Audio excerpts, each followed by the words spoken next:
As I mentioned last class, there are three major questions that will determine how this war is fought, what this war will end up looking like, and how the world will change. And as I discussed last class, I'm making three predictions about this war. The first is the United States will use ground troops. And this will mean that Donald Trump will institute a national draft. Okay? That's the first prediction. Second prediction is that Israel and the United States will not use tactical nuclear weapons in this war. Number three is that the Al-Aqsa Mosque, the third holiest site in the Islamic world, will be destroyed during this war.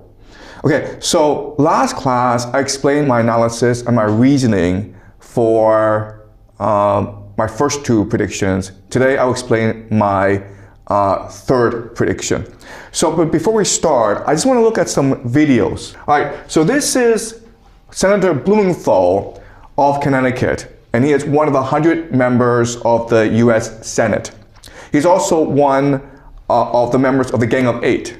Now, when you are fighting a war, the White House has responsibility to report its objectives, its purpose, how the war is progressing to 8 members of Congress in a confidential setting, okay? And this is Senator Blumenthal after he's been debriefed by the White House. Okay, and this is what he has to say about the progress of the war so far.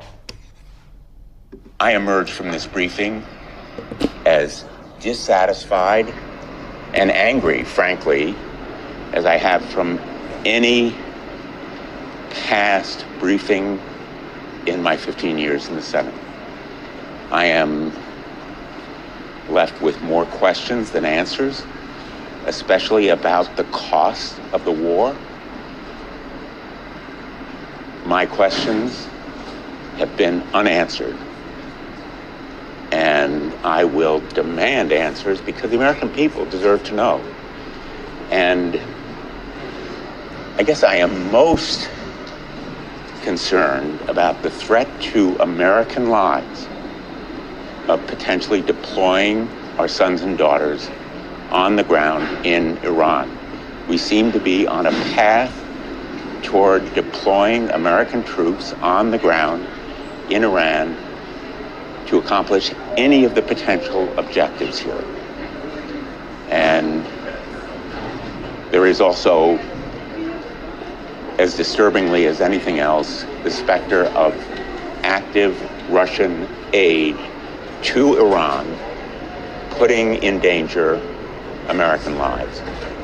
All right, so three things to take away from his talk with reporters, okay? The first thing is the administration, Donald Trump, the White House, has not articulated a budget. How much will this war cost? Which means that this is an open-ended war. We don't know when this war will end, and so we don't know what the commitment is, and so we don't know how much this war will cost, okay? That's the first point he makes. The second point he makes is we are on a path towards the deployment of ground troops in Iran, okay? And that basically means a national draft. And the third thing that's crucial is he says that they know for a fact that Russia is already involved in this war, aiding Iran. Okay, so this is the foreign minister of Iran, Agachi, talking to NBC News. All right? And NBC News is going to ask Agachi, hey, there's talk in the United States already of ground troops being used against Iran. Okay? Now I want you to observe his response and then the response of the journalist. President Trump has not ruled out boots on the ground in Iran. Are you afraid of a U.S. invasion in your country? No, we are waiting for them. You were waiting for the U.S. military to invade the ground troops? Yes, because we are confident that we can confront them. And that would be a big disaster for them. Okay, do you understand? Okay. So you're saying that Iran is ready and willing to take on the U.S. military if there were to be ground troops? Well, we were ready for this. Okay, so again, certain things to appreciate. First of all, the foreign minister, Agachi, he is not at all concerned about ground troops. In fact, he basically said, it's a trap for you guys. You come in, we've been preparing for about 20 years for this, we will destroy you. Another thing that you will notice is the journalist is completely surprised by the answer. He's shocked into silence. He has to ask again, wait, are you saying you're ready for ground troops? And so this shows you that within Washington, D.C., okay, within the Trump administration, within the foreign policy elite, within the media elite, they haven't really thought this through out. They really haven't considered the possibility of losing this war. Washington, D.C. right now, it's a bubble, okay? It's an insular bubble where everyone just believes the same things. And that's very problematic if you are to continue fighting this war, okay? Okay. First prediction, of course, is that the U.S. will use ground troops. Because using ground troops will create a national draft. And what does a national draft do? It creates a civil war, right?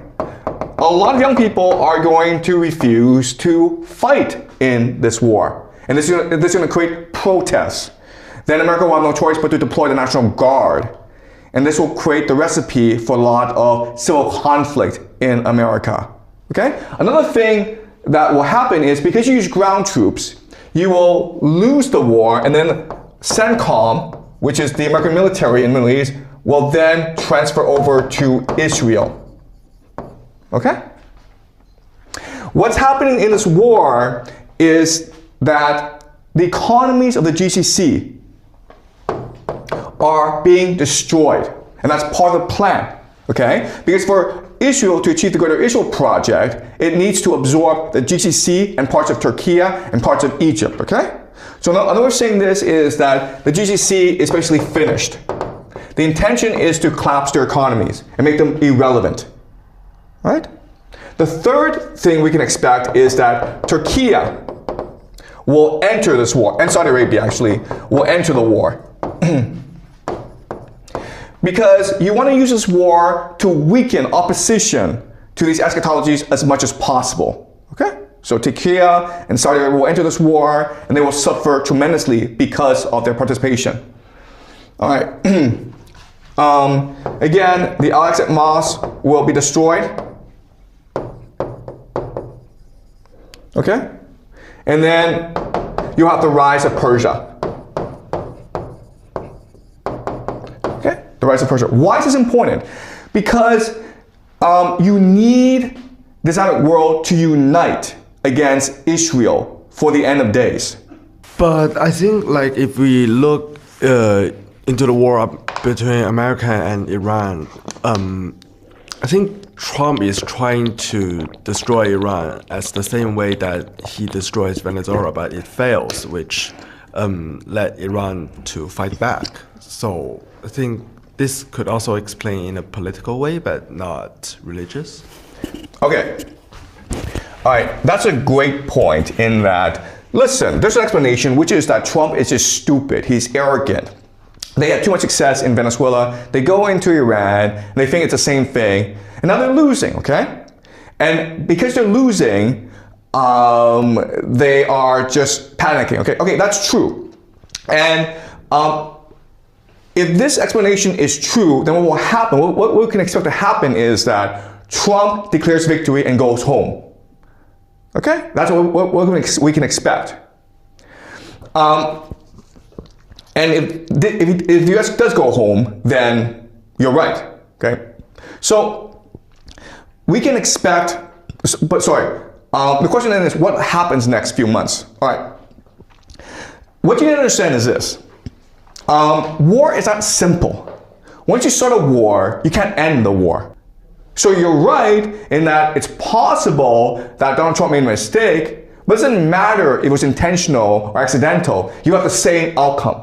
And strangely enough, this outcome that you have matches that, aligns with these different eschatologies in the world. Okay, does that make sense? Okay, all right. Any more questions?